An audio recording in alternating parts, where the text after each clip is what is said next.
નમસ્કાર મિત્રો, થર્મોડાયનેમિક્સ પ્રકરણ નંબર 6 જેને આપણે રાસાયણિક ઉષ્મા ગતિશાસ્ત્રના સંદર્ભમાં અભ્યાસ કરીએ છીએ. તો આ રાસાયણિક ઉષ્મા ગતિશાસ્ત્ર અથવા થર્મોડાયનેમિક્સ એમાં આપણે મોલ કોન્સેપ્ટ જે છે એ અને એ દરમિયાન થતા એન્થાલ્પી ફેરફાર તથા આંતરિક ઉર્જા ફેરફાર એના અંગેનો સંબંધ મેળવીએ. આ મહત્વનો સંબંધ છે. આના દ્વારા ઘણા બધા એમસીક્યુ જે છે એ આપણે સોલ્વ કરી શકીએ. તો ધ્યાને લઈએ આપણે મોલ અને ઉષ્મા ગતિશાસ્ત્ર. ટૂંકમાં થર્મોડાયનેમિક્સ અને મોલ જે છે એના સંદર્ભમાં આપણે ચર્ચા કરવી છે. તો મિત્રો અહીંયા આપણે માની લો કે કોઈ વાયુરૂપ પ્રણાલી છે ત્યારે આપણે એના મોલમાં જો ફેરફાર થાય તો વાયુરૂપ પ્રણાલીના મોલમાં ફેરફાર થાય એટલે કદમાં પણ ફેરફાર થાય. તો આપણે અહીં એક ધારણા કરીએ કે અચળ તાપમાને અને દબાણે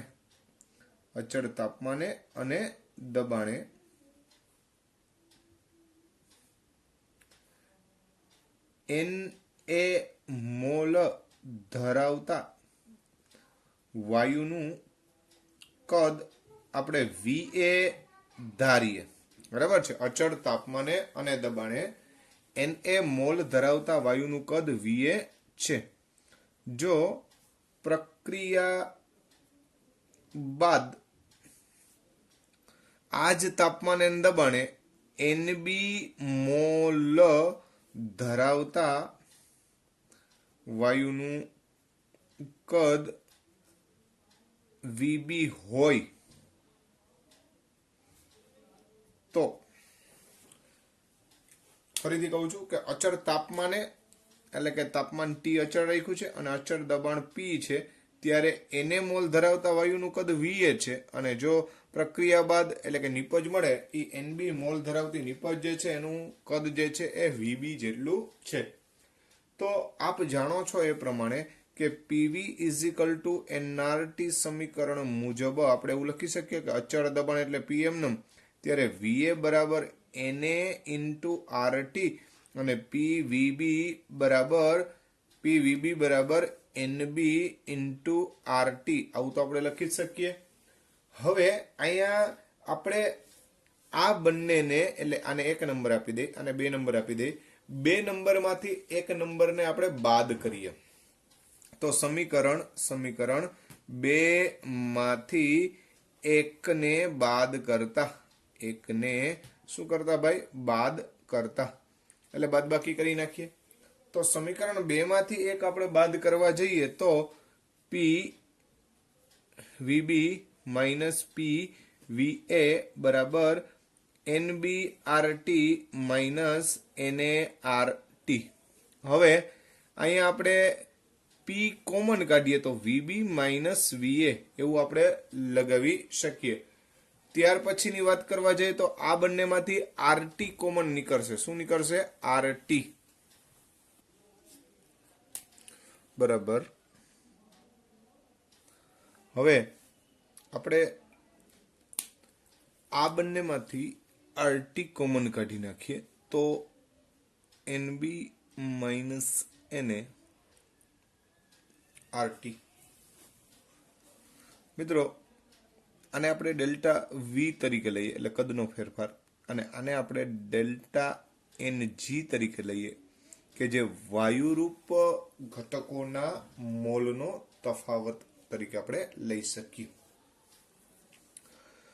તો અહીંયા P ડેલ્ટા V બરાબર ડેલ્ટા NG RT થાય.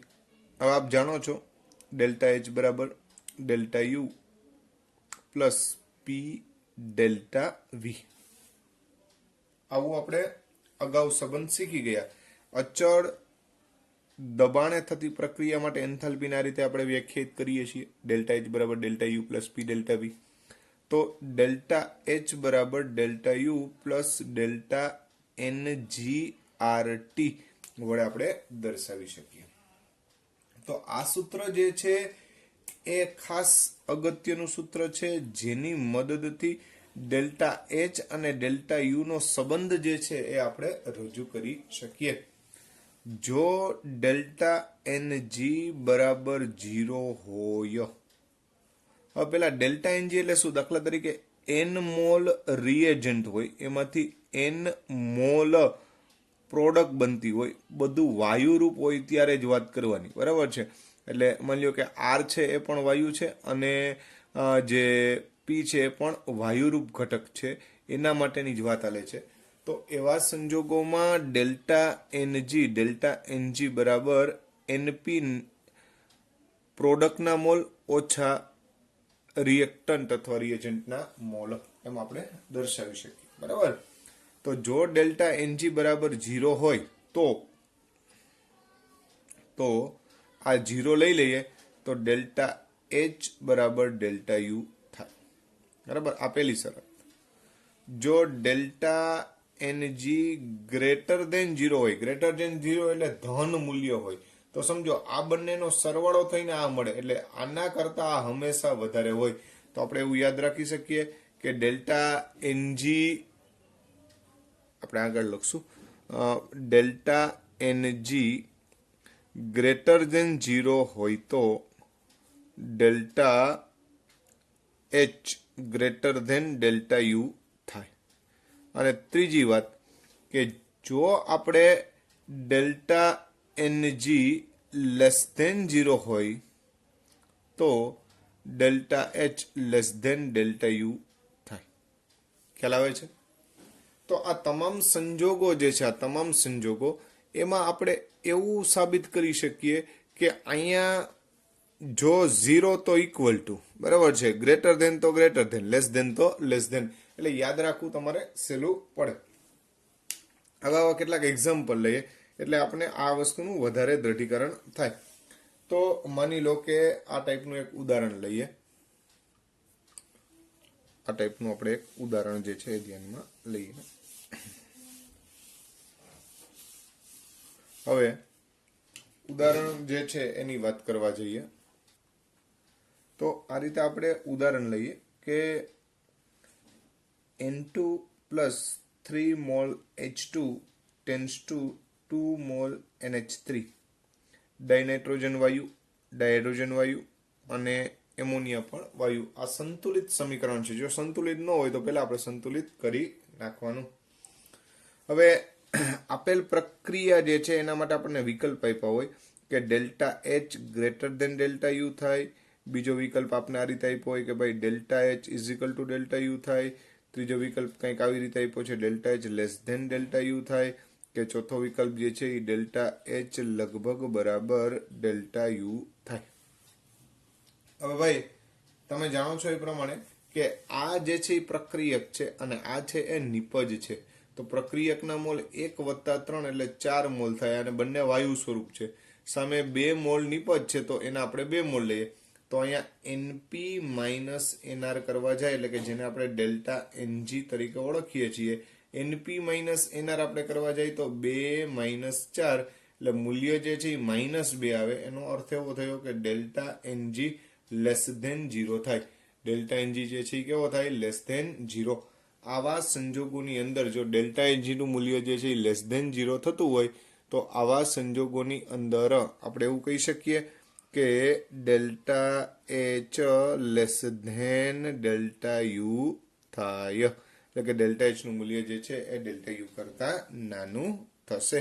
તો આવી રીતેની સમજૂતી જે છે એ આપણે રજૂ કરી શકીએ. તો આપણો વિકલ્પ જે છે એ આ 3 નંબરનો વિકલ્પ આપણા માટે યોગ્ય ગણાય. હવે ઘણીવાર આવો એમસીક્યુ આપે ત્યારે પણ ધ્યાન રાખજો, વિકલ્પ ભલે આના જ આપ્યા હોય પણ પ્રક્રિયા આવી આપી હોય CaCO3 solid tense two CaO વત્તા CO2 ગેસિયસ, આ ટાઈપની એક પ્રક્રિયા આપી એટલે કેલ્શિયમ કાર્બોનેટના વિઘટનની પ્રક્રિયા આપણને આપી દેવામાં આવેલી હોય.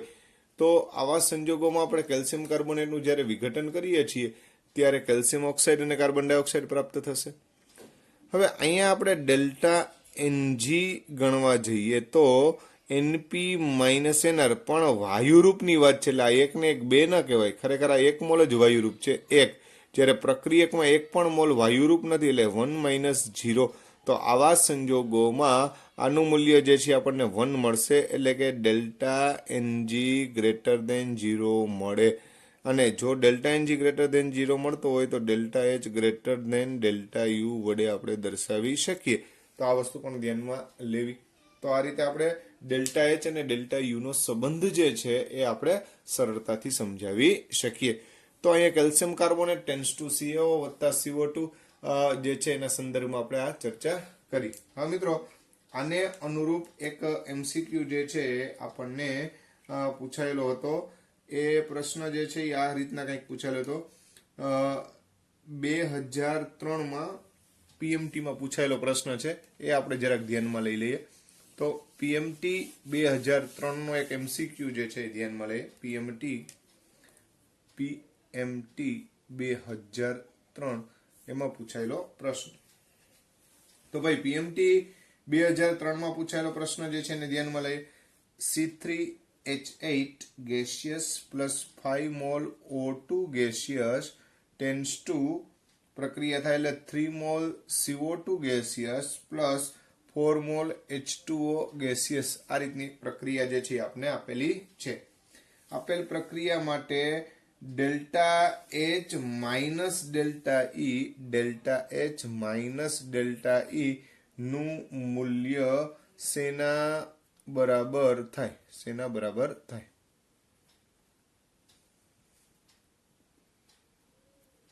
આવો આપણને એક પ્રશ્ન પૂછાઈ ગયેલો, બરાબર છે. હવે એ ઓપ્શન હતો -RT, બી ઓપ્શન જે છે એ છે +RT, સી ઓપ્શન છે એ -3RT અને ડી ઓપ્શન જે છે એ +3RT. આવી રીતે આપણે પ્રશ્ન પૂછાયેલો. હવે મિત્રો, આંતરિક ઉર્જાને ઇન્ટરનલ એનર્જી તરીકે E વડે પણ દર્શાવવામાં આવે, એટલે ડેલ્ટા યુ જેને કહે છે ને ડેલ્ટા E પણ કહી શકાય. એટલે ધ્યાનમાં રાખજો. તો આપણું સૂત્ર આવું છે કે ડેલ્ટા H બરાબર delta you plus delta NGRT. આવું શીખી ગયા કે નહીં આપણે? તો અહીંયા ડેલ્ટા યુ એટલે ડેલ્ટા E તરીકે લઈ લ્યો, તો આને ડેલ્ટા E પણ કહી શકાય. તો આને આ બાજુ લઈ આવીએ એટલે delta H minus delta E બરાબર ડેલ્ટા NGRT આવું થાય. તો એમાં RT સાથે આપણે ડેલ્ટા NG મૂકી દઈએ એટલે આપણે કિંમત મળી જાય. તો હવે અહીંયા બધા જ વાયુરૂપ ઘટકો જ છે. આ 1 મોલ અને 5 મોલ એટલે આ 6 મોલ થાય. અને આ જે છે એ 3 + 4 એટલે 7 મોલ થશે, બરાબર છે. તો આવા સંજોગોમાં 7 માંથી 6 જાય એટલે 1 મળે, અને એ પણ 7 માંથી 6 એટલે મૂલ્ય છે એ ધન મળશે, એટલે RT 1RT અથવા RT. તો અહીંયા +RT વાળો વિકલ્પ જે છે એ આપણા માટે યોગ્ય ગણાય. તો આના માટે થઈ અને બી વિકલ્પ જે છે એ યોગ્ય ગણવામાં આવે છે. તો આ વાત થઈ આપણા MCQ ની.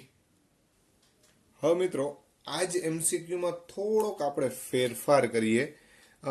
C3H8 gaseous plus 5O2 gaseous plus 3CO2 gaseous plus 4H2O liquid તરીકે લઈએ, બરાબર? સમજો. તો આવા સંજોગોમાં આપણને આ જ પ્રક્રિયા માટે થાય અને જો વિકલ્પો જે છે એ આપવામાં આવેલા હોય તો આપણે કયો વિકલ્પ યોગ્ય વિકલ્પ તરીકે લેવો જોઈએ. ફરીથી પાછું, તો આ બંને ગેસિયસ છે એટલે 5 ને 1 6 મોલ થશે, એટલે કે પ્રક્રિયકના 6 મોલ થાય. હવે અહીંયા નિપજમાં 3 મોલ અને આના 4 મોલ છે. એ પૈકી આપણે વાયુરૂપના 3 મોલ જ ધ્યાનમાં લેવાના થાય, આના આપણે લિક્વિડના લેવાના થતા નથી. તો હવે આપણો જે વિકલ્પ છે એ 3 - 6, 3 - 6 એટલે -3 થાય. તો જો આ રીતે સંબંધ આપેલો હોય તો આપણો યોગ્ય વિકલ્પ -3RT તરીકે ડેલ્ટા NG એટલે -3RT. તો આપણો વિકલ્પ જે છે કયો આવે? સી ઓપ્શન આવે. તો આવી રીતે જુદી જુદી રીતે આપણે પ્રશ્ન પૂછી શકે, એટલે ખાસ અવસ્થાઓ જે છે એને આપણે ધ્યાનમાં લેવી જોઈએ કે ભાઈ અવસ્થા શું છે. એ અતિ મહત્વની બાબત અહીંયા ગણી શકાય. આવો જ એક 2008માં જે પ્રશ્ન પૂછાઈ ગયો એની પણ વાત કરીએ. તો AIPMT 2008માં એક પ્રશ્ન પૂછાઈ ગયો, એની આપણે ચર્ચા કરી લઈએ. 2008 PMT 2008માં પૂછેલો પ્રશ્ન જોઈએ. તો કંઈક આ રીતે પૂછાયેલો હતો. N2 + 3 mall H2 tends to 2 mall NH3. આના માટે ડેલ્ટા એચ બરાબર ખાલી જગ્યા, આવી રીતે આપણે પ્રશ્ન પૂછાયેલો હતો. અને આ પ્રશ્નમાં આપણને વિકલ્પ કંઈક આ રીતના આપેલા હતા કે એ ઓપ્શન છે delta H plus 2RT, delta E plus 2RT. B option છે delta E minus 2RT. C option છે ડેલ્ટા એચ બરાબર RT. અને ડી ઓપ્શન છે ડેલ્ટા ઈ માઇનસ RT. આ રીતના આપણે વિકલ્પ જે છે એ આપેલા હતા. હવે અહીંયા એક પ્રિન્ટિંગ મિસ્ટેક હોવી જોઈએ, એટલે ખરેખર અહીંયા ડેલ્ટા એચ પ્લસ RT જે છે એ આપણો વિકલ્પ હોવો જોઈએ. તો જોઈએ આપણે, એટલે ડેલ્ટા ઈ પ્લસ RT હોવો જોઈએ. 2008માં પૂછાયેલો પ્રશ્ન છે N2 plus 3 mall H2 gaseous form અને એમોનિયા પણ ગેસિયસ, એટલે વાયુ સ્વરૂપ છે. તો એવા સંજોગોમાં આપણે ડેલ્ટા એચ બરાબર delta you plus delta NgRT મુજબ આપણે જોવા જઈએ તો આની જગ્યાએ આપણે ડેલ્ટા ઈ લઈ લઈએ તો ડેલ્ટા એચ બરાબર ડેલ્ટા ઈ તો એમનેમ જ રહેશે. પણ ડેલ્ટા NG કેટલો થાય તો કે ભાઈ આના 2 મોલ અને આના 4 મોલ, એટલે 2 - 4 એટલે -2RT. આવો આપણો વિકલ્પ હોવો જોઈએ. તો એવો વિકલ્પ જે છે યોગ્ય વિકલ્પ કયો રહેશે આપણો? બી ઓપ્શન જે છે એ આપણો યોગ્ય વિકલ્પ તરીકે આપણે લઈ શકીએ. તો અહીંયા બી ઓપ્શન જે છે યોગ્ય ગણાય. આ BMT 2008માં પૂછાયેલો પ્રશ્ન છે. નીટ 2019માં એક પ્રશ્ન જે છે એ પૂછાયેલો હતો, જે કંઈક આ પ્રકારનો પ્રશ્ન જે છે આપણને જોવા મળે છે. નીટ 2019.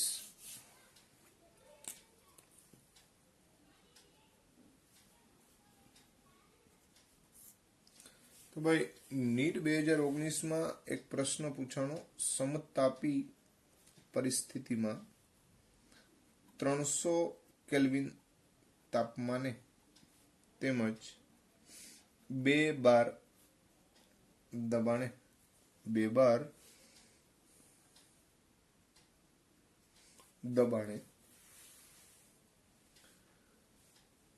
બાહ્ય અચળ દબાણ, એટલે 2 બાર બાહ્ય અચળ દબાણ હેઠળ 0.1 લીટર માંથી 0.25 લીટર વાયુનું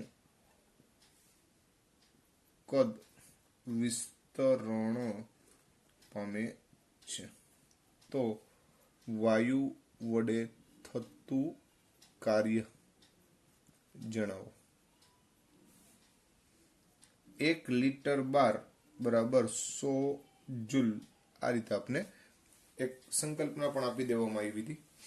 ઓપ્શન જે છે કંઈક આ મુજબ છે: 30 જૂલ, -30 જૂલ. સી ઓપ્શન છે 5 કિલો જૂલ અને ડી ઓપ્શન છે 25 જૂલ. તમે જાણો છો મિત્રો કે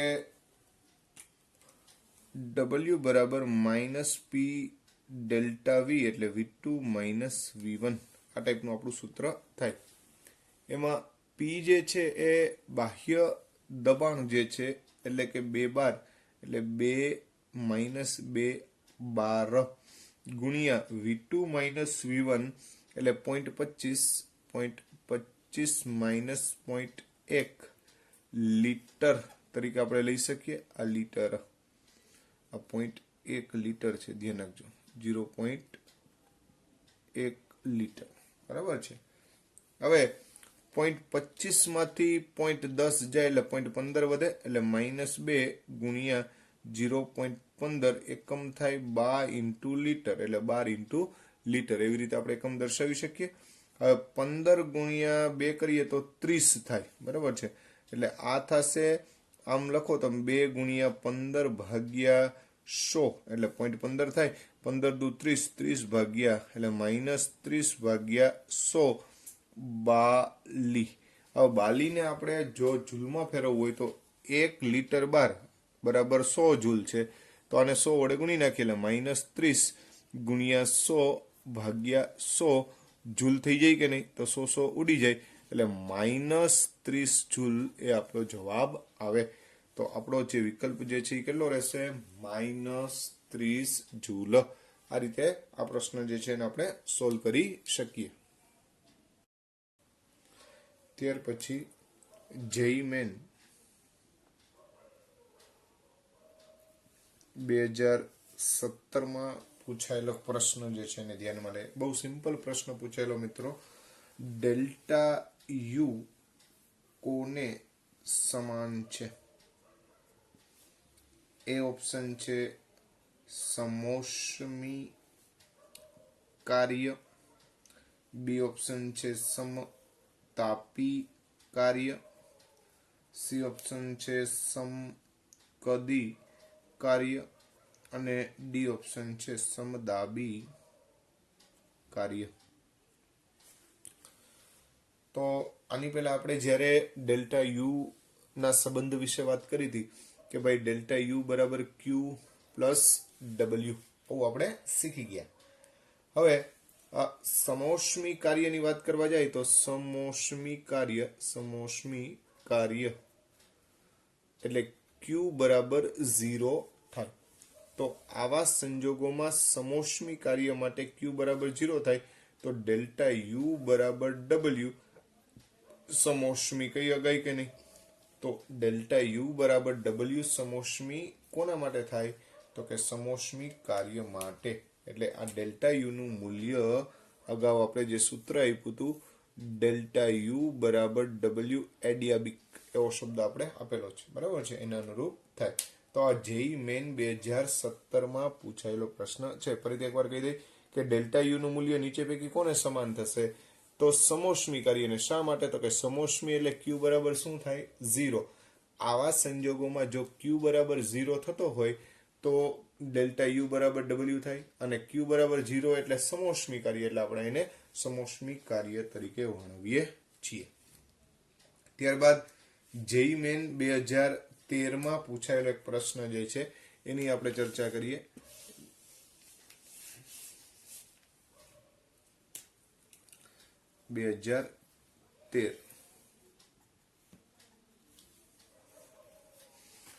તો આ રીતે એક પ્રશ્ન પૂછાયેલો હતો.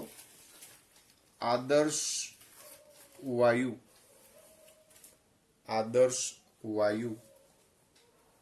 ના 0.04 મોલ જેને પિસ્ટન ધરાવતા પાત્રમાં 37 ડિગ્રી સેલ્સિયસ તાપમાને ભરવામાં આવેલ છે, જેનું કદ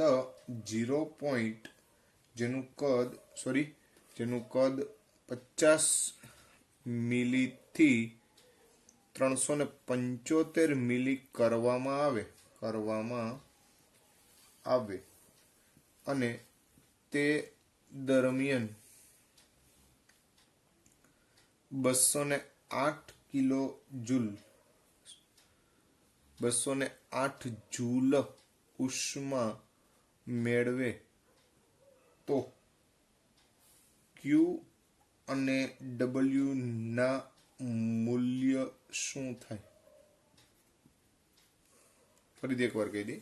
આદર્શ વાયુના 0.04 મોલ કે જેને પિસ્ટન ધરાવતા પાત્રમાં 37 ડિગ્રી સેલ્સિયસ તાપમાને ભરવામાં આવે છે. હવે જેનું કદ 50 મિલી થી 375 મિલી જેટલું કરવામાં આવે તો એ દરમિયાન 208 જૂલ જેટલી ઉષ્મા મેળવેલ હોય એટલે કે અહીંયા શોષે છે, બરાબર છે. તો ક્યુ અને ડબલ્યુ ના મૂલ્ય શું થાય? વિકલ્પ કંઈક આ રીતે આપેલા છે. ક્યુ બરાબર +208, ડબલ્યુ બરાબર +208 જૂલ. બીજો વિકલ્પ છે ક્યુ બરાબર -208 જૂલ, ડબલ્યુ બરાબર -208 જૂલ. સી ઓપ્શન છે ક્યુ બરાબર -208 જૂલ, ડબલ્યુ બરાબર +208 જૂલ. ડી ઓપ્શન છે ક્યુ બરાબર +208 જૂલ અને ડબલ્યુ બરાબર -208 જૂલ. હવે ભાઈ અહીંયા આપણને કીધું છે આદર્શ વાયુના 0.04 મોલ જેને પિસ્ટન ધરાવતા પાત્રમાં 37 ડિગ્રી સેલ્સિયસ તાપમાને ભરવામાં આવે છે અને કદમાં આટલો ફેરફાર થાય છે. તો અહીંયા તાપમાન જે છે એ 37 ડિગ્રી જેટલું કેવું છે? અચળ. તો અચળ તાપમાને ડેલ્ટા યુ બરાબર 0 થાય તો ક્યુ પ્લસ ડબલ્યુ બરાબર 0 થાય તો ક્યુ બરાબર -w થાય. હવે ઉષ્મા એ શોષે છે એટલે ક્યુ નું મૂલ્ય પ્લસ થાય. શોષે એટલે શોષક માટે બરાબર છે. કેટલી ઉષ્મા શોષે છે? તો 208 જૂલ. તો ક્યુ બરાબર +208 જૂલ માટે ડબલ્યુ બરાબર શું થાય? તો કે -208 જૂલ. તો આવા સંજોગોમાં આને અનુરૂપ આપણો વિકલ્પ જે છે ક્યુ નું મૂલ્ય 208 જૂલ પ્લસ હોવું જોઈએ અને ડબલ્યુ માઇનસ હોવો જોઈએ. તો આપણો ઓપ્શન કયો રહેશે? ડી ઓપ્શન જે છે એ આપણો સાચો જવાબ થશે. આ રીતે જેઈ મેન 2013 માં પૂછાયેલો પ્રશ્ન જે છે એ આપણે રજૂ કર્યો.